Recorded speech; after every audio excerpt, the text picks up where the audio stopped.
good afternoon again. I will be today's anchor. This is my first time, by the way. I'm a little nervous. My name is Jonathan Gonzalez, and currently I'm the vice chair of the Global Civil Engineer Subcommittee. We are working together with the committee, so to bring you this Café Talk today. Okay, now I would like to present our guest, Luisa. Hello, Luisa. Hi, Jonathan. How are you? Okay, Luisa, could you well introduce yourself a little shortly to everyone? Okay, my name is Luisa Santa. I'm from Colombia.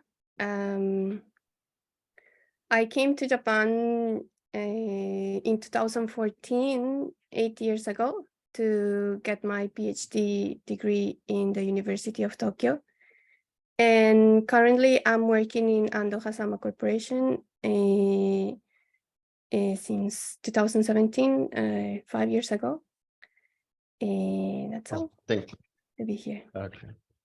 Thank you, Luisa. Well, actually, this is not the first time we meet. We have met before, so it's well. I hope we can enjoy this Café Talk together, and all of you, of course. So, well, today I will ask Luisa-san her path here in from after coming from Colombia to Japan and all the challenges of being a global engineer here in Japan. So, well, Luisa, let's start. Could you talk me about you? Well, here before that, well, you were studying in Colombia, and after that you were working, but then you went to some other places. So, could you talk me about that a little? Yes, I did my undergraduate studies in civil engineering in the National University of Colombia. After I graduated, before graduation, I started working in a consulting company in geotechnical engineering. And after that, I went to Mexico, your country, to study in the UNAM, the National University of Mexico, which is one of the top universities in Latin America and in the world. And after graduation, I applied to the Tokyo University here in Japan to study my PhD in geotechnical engineering. I got accepted, and that's how I finished. And now I'm working. So, well, you moved to Japan and then started the PhD for 2 years, I suppose. And then 3. How long have you been working? 3 years. Oh, sorry, yes, 3 years. Master is 2. Okay. So, well, you started working, and then this is your 9th year in Japan, and working is your 5th, 6th year, I think. Yes, 6th. But why Japan? I mean, it's like yeah, that's a difficult question, and this is not the first time somebody asked me, but I don't know exactly why. What is the reason? I think when I went to Mexico, I think those were the happiest years of my life because, you know, people in Mexico is very friendly, and I got a lot of friends, and I had these new opportunities of studying and working also abroad, and I wanted to experience more, and many of my colleagues and classmates were looking for opportunities in the US, but I didn't want to follow the same path as everyone, so I just thought in a very different country, and I thought Japan was a good country, and you know that we have a very good concept of what is Japan, that it's they have the best technology and the best most intelligent people in the world. So I think those are the reasons why I came. Oh, that's well. I think many people here in Japan think the same that you do. But talking about that technology, you mentioned a keyword there. So what is your current work in Nohasama? Could you talk me a little? Yeah, currently I'm working in the domestic division in civil engineering division, and I'm part of the structures group. Basically my work is to support the construction sites in whatever design problem they have or something. But now, like 99% of my work is in research and development. I'm working for making new technologies for construction. For construction sites. Well, that sounds very interesting, but it seems also too hard.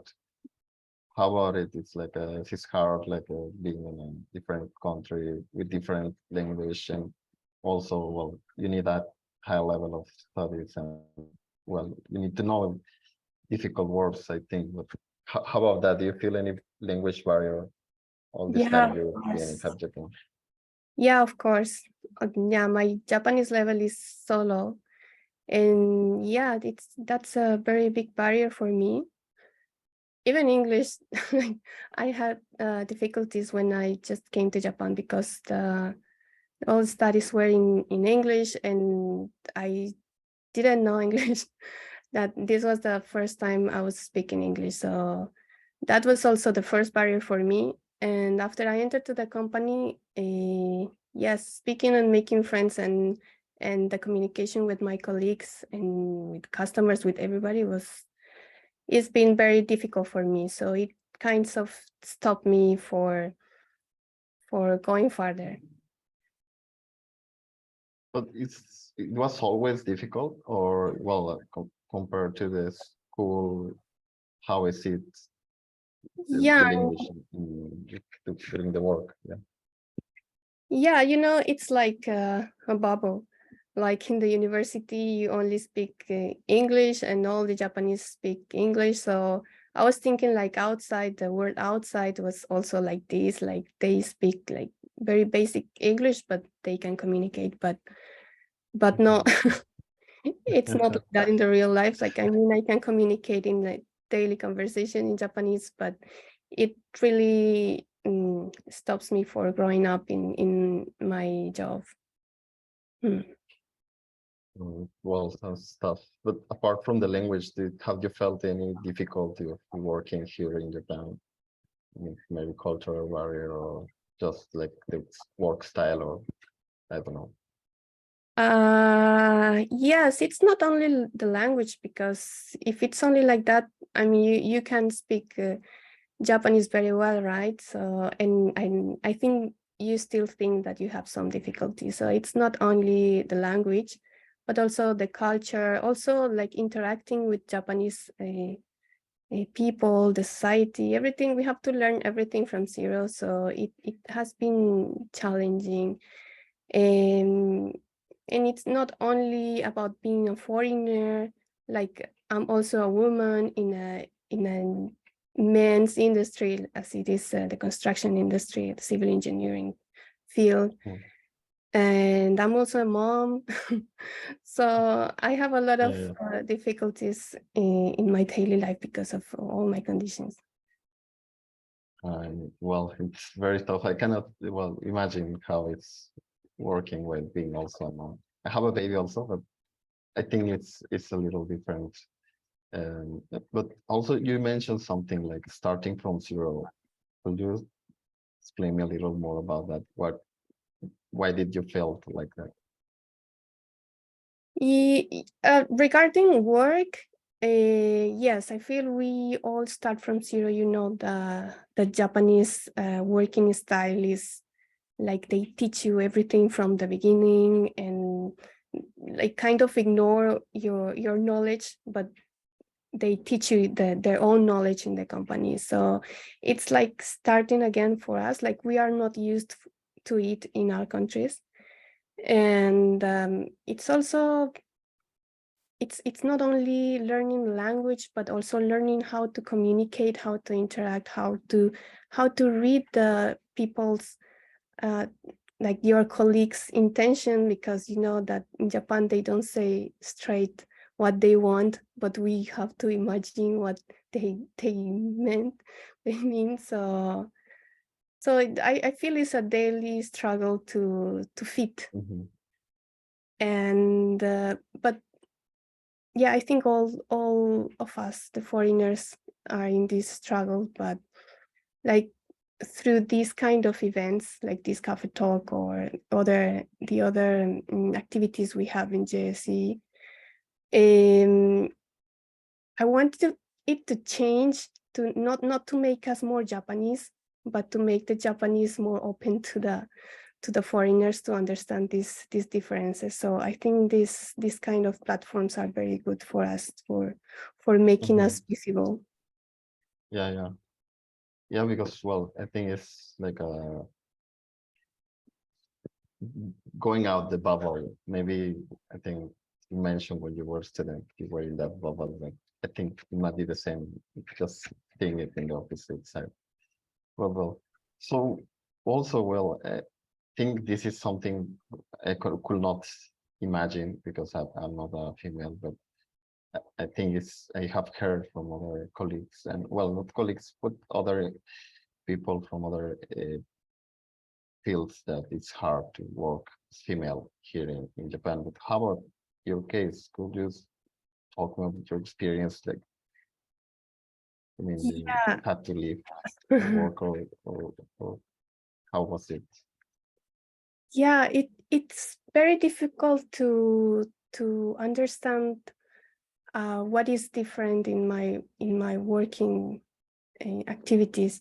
But recently I've met these like these activities with my female colleagues, and like really thinking what are the problems of being a woman. And I found, and not only because of my female colleagues' opinions, but also from men opinions, they say that females are very active and they come very early to the office, and they are the last one who leave the office, and they are like very compromised with work. And I think that we as female are pushed to work harder because we are not visible in the company, in the industry. This is like a men's industry, and for the females to be noticed, we have to do more an extra effort. So we have this thinking as females that we have to be the best ones in order to be successful in the industry. So this is kind of sad. So yeah, as a female and as a mom, I feel a lot of a lot of disadvantages also. Oh, but it's like all social pressure that the hardest part you have. Yeah, because there are very few Japanese civil engineers. So all the environment always is only men and one woman, like in my case. And yeah, I feel that we are more kind of ignored, or we are expected to be more kind, more accept all kind of work, like to not to complain, not to say anything, and do the best work. But it's not because women are better workers, but it's because there is this expectation for women in any place, not only in civil engineering, but in everywhere.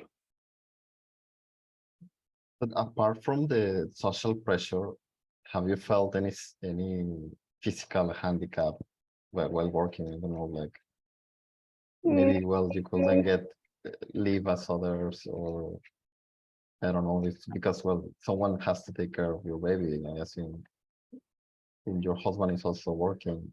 Yeah. How is it? Right now he is in the nursery school in the Hoikuen, so now it's easier. But when he was a baby, it was really hard. I never imagined it was going to be this hard, especially because I came back to work when he was 4 months old. So yeah, it was harder than I expected. And this was I don't know if it sounds bad, but it was kind of a disadvantage in my career. I don't want to say it like this, but it actually is. Like, we as women and as moms have this disadvantage. Like, we are not considered like properly in the Japanese industry because of this. So you had that feeling that you have to, well, stop your maternity leave and go earlier to work and take care of your baby while working, or? Yeah, when I was pregnant, like, I never had contact with any other baby in my life, like in my family or my friends. So I didn't know it was going to be this difficult. And you know that we have to decide the time for coming back, the time for finishing the maternity leave before we give birth. So so I decided it's at 4 months, also because in Colombia the maternity leave is 4 months only. So I thought, like, if people can do it there, I can do it, and I don't want to stop my career. And also it was the pandemic time, so I was able to work at home, and my husband was there. Like, I was thinking he could help me taking care of the baby, but it was actually baby actually needs more mom than dad. Like, dad cannot breastfeed and calm down the baby. So yes, it's completely different for moms or dads. Yeah, but it's like, well, that those physical things that I don't know how to say it. Like you say that you will have to give breast to your baby, so it helped that this corona situation, I think. But if in a regular situation, how do you find? I think, well, it will be very difficult. So how do you think? Yeah. In a normal situation, I would have to stop breastfeeding, and this was something that I wanted to do. Like, I still breastfeed my son, and he's 2.5 years. And yes, so I was happy about this, but I was also feeling like more pressure to work harder, like to show that I was not in disadvantage because I was having a baby. And so I started working very early in the morning, and then counted every minute I was with the baby, and then replacing it at work, then finishing very late at night. So yes, I had like this feeling that if I showed my vulnerability, I was not gonna be promoted. They will know that I was not working or something like that. So I was like pushing harder on myself on that time. It was a really difficult time. Yeah, I can imagine. Well, I know it's not like it's something required, but at the same time, it also hampers your productivity, things like that. So I think, yeah, it's pressure is also there, right? Yeah, I think you can feel it being a man, but I think it's worse for women also, because when I was pregnant, I felt that the company didn't advise me to continue my career, that the baby will stop my career. And actually, when I gave birth to my son, that was the same season as the promotion time. So I had to write my essay in the hospital and take the promotion exam when I just came back home. And so it was very difficult because I have to breastfeed all the time, and then answering an exam and studying. So yeah, that was difficult for me, but because I didn't want my career to stop. But I don't know that was the best decision or not, because I was not promoted anyway. So anyway, one year was delayed. Oh. I have to say, I cannot imagine, I cannot feel it, but well, also it's that you mentioned also is this civil or field is like a, I don't know, maybe 10 men and 1 woman or things like that. I think companies, there are many companies that have that kind of environment, so maybe they don't simply understand the needs of women engineers. And well, as you say, I think this kind of a message that we can transmit through our activities as DSC. And also, well, I know that you are on these kind of activities, but could you talk to me about what you are doing in this And the working group? JSC, yeah, I'm part of the International Engineers Working Group of JSC. We're a group of foreigners working in Japan. So we share our working experiences. We have meetings every month, and we discuss about all the problems we're facing or something we can help the foreign engineers working in Japan, or the students, the foreign students working in Japan. So we make different events for students, guidance, or like trying to understand what are the problems of the students, and then trying to find out to solve them. And yes, this is the summary of the activities we do. Do you have any goal or vision through these activities? Anything that you're aiming there?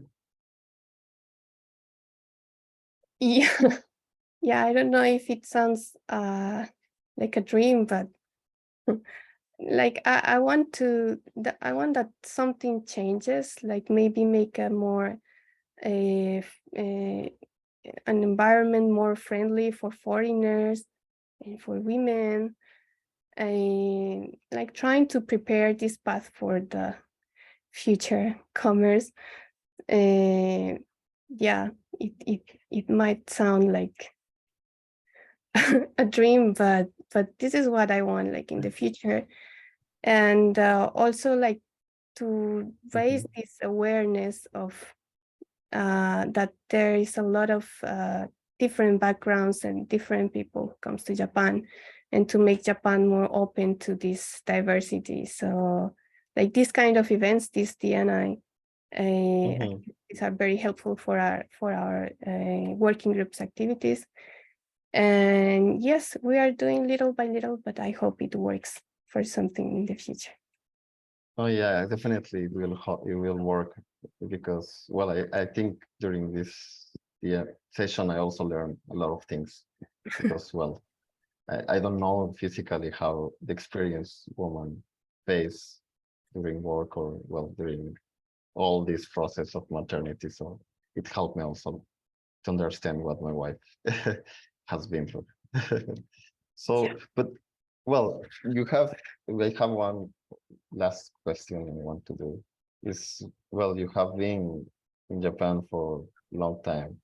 So, well, I think you have faced many challenges, but just you're still here.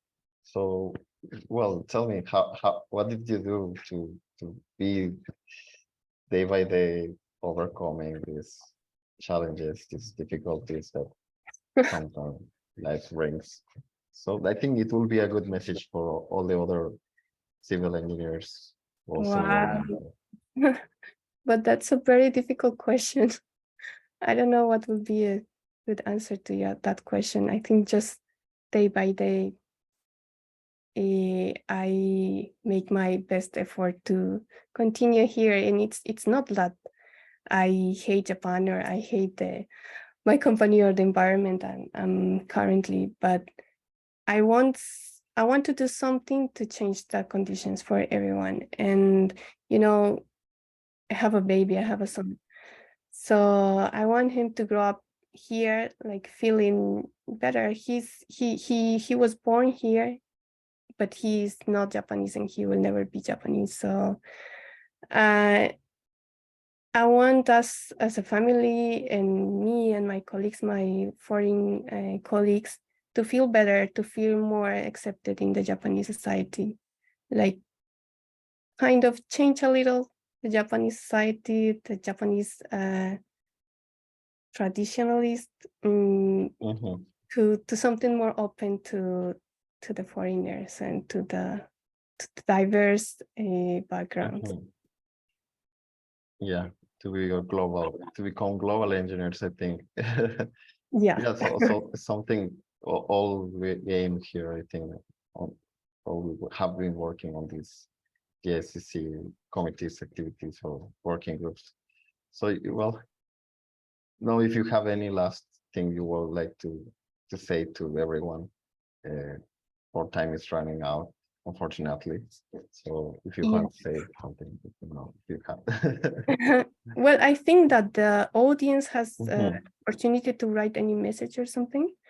So actually part of our activities in our group, working groups, is to gather all the issues and all the things that the foreigners want to improve in their lives. So I'm just gathering information, like what kind of things you would like to be improved or get help in. So if you have any question for a topic, for something we can make in as part of us activities in the working groups, please let us know in the comments. Okay, thank you, Luisa. Okay, so well, I think our time has run out. So well, today we'll hear from a very great mom and civil engineer that has struggled and overcome many difficulties in Japan. Well, I hope it helped me also, but I hope everyone has enjoyed this talk, this cafe talk today. Thank you all.